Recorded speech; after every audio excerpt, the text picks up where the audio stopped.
Ну вот эпиграф от Александра Мелехова. Будильник отстает на сутки минут на 10. Будильник отстает за сутки минут на 5.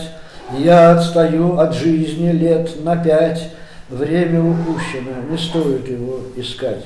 Мир отстает от разума веков на 5.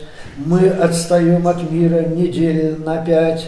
В чумном бараке время течет вспять.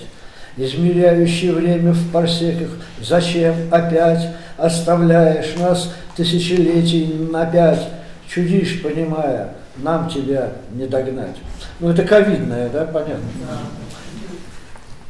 Так, это я пропускаю, это все должны знать.